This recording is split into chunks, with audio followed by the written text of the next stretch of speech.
1 year. 1 year, today on March 11th, since the World Health Organization declared the spread of the at the time novel COVID-19 disease an official worldwide pandemic. 1 year since many governments all around the world instinctively acted upon this by shutting down society in hopes of containing the outbreak, sacrificing our usual ways of living in the process. When the first full lockdown went into effect, many governments said it would only last 2 weeks.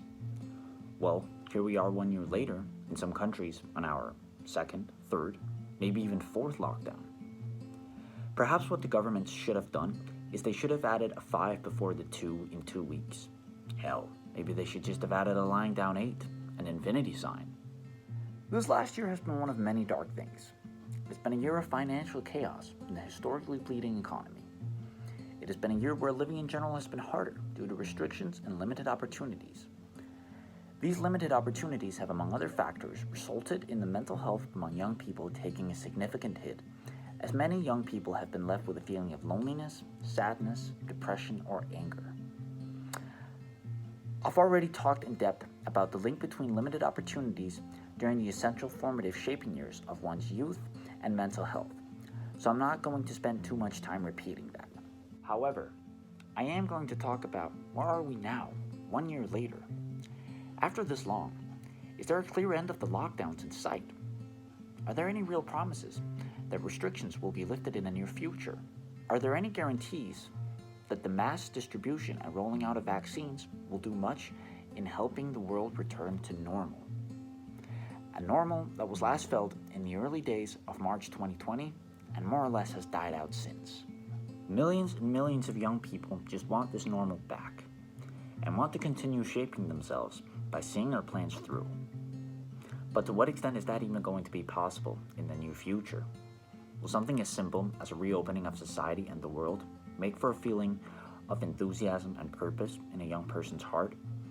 Or will the thought of lost time and uncertainty and the darkness surrounding those things prevail? For an entire year now, youngsters have only been able to expand their horizons to a limited degree. Anyone attending high school or university have been forced to take classes online from home, separated from their fellow classmates, resulting in grade point averages declining significantly. Anyone who's been hoping for these things returning to a state of normality, in the sense that it's possible to go out and explore the world, see familiar faces, and meet new people, take classes in person, accompanied by comrades in a social room, and so much more. All they've been told is to simply hold on. It's all we've been told since the first lockdown went into effect. Hold on, originally meaning 2 weeks, then 6 weeks, then 4 months, then a few more months, then no real given time period. Feels like words without meaning, an empty promise. Does hold on even refer to the youth's lost opportunities returning? Does it refer to a reopening of society? Does it refer to being able to visit elderly family members you otherwise haven't been able to see?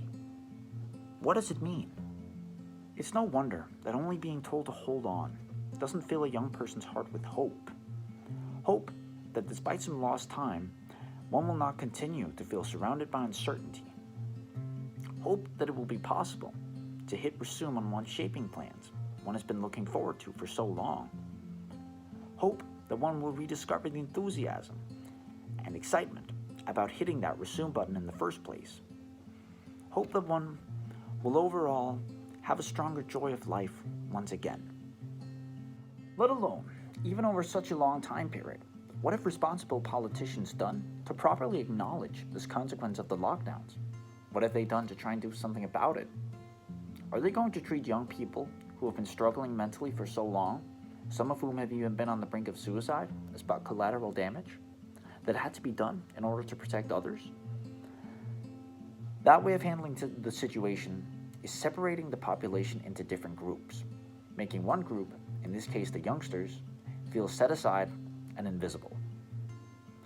Overall, if that much money and that many resources can be spent on protecting society's elderly and most vulnerable, the way it for the most part has been for the past year, that much money and that many resources can surely be spent on helping the mentally wounded youth as well.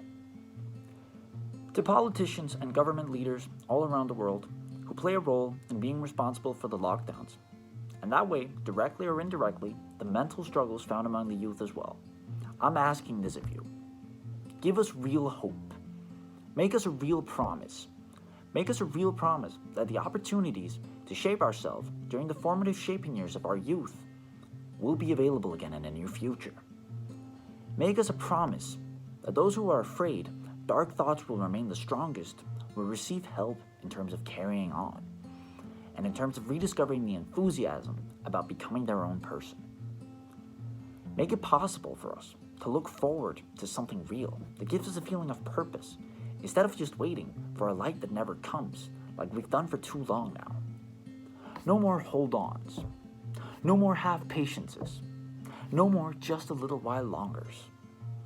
No more meticulous plans for reopenings, with dates that could end up being subject to change. Make us an unbreakable promise, and give us real hope.